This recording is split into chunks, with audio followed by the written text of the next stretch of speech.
حصول ہدایت کے لیے، یاد رکھیے میرے پیارو، حصول ہدایت کے لیے، ہدایت پر چلنے کے لیے، اہدنا الصراط المستقیم کی راہ پر قائم ہونے کے لیے ظاہری آنکھیں رہنما نہیں بن سکتی، ان کی بے نائی بے حیثیت ہے،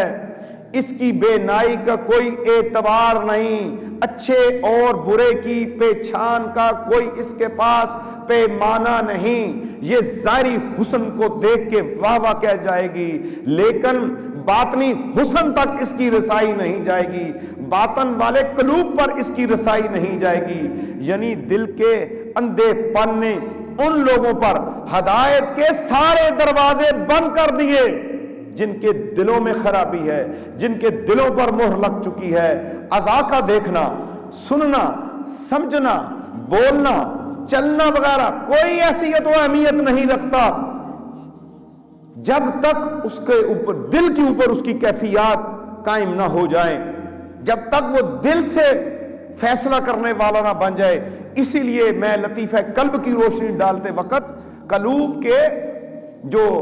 فنکشن ہیں اور اس کے کام جو ہیں ان کے اوپر بات کر رہا ہوں، اور فساد زدہ دل ہونے کی صورت میں اعمال صالح بھی اللہ تعالیٰ کے نزدیک اور کمی اخلاص کی وجہ سے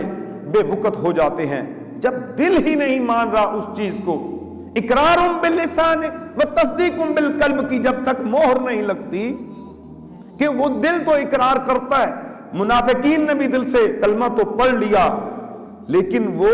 حضور صلی اللہ علیہ وسلم کی صفوں میں منافق بن کے آئے، زبان سے پڑھتے تھے تو اللہ نے ریجیکٹ کر دیا ان کی اس بات کو اور انہیں منافقین کے خطاب سے پکارا، منافق کہہ کے پکارا، کیونکہ دل کی بات لے کے آتے۔ صحابہ دل کی بات لے کے آئے،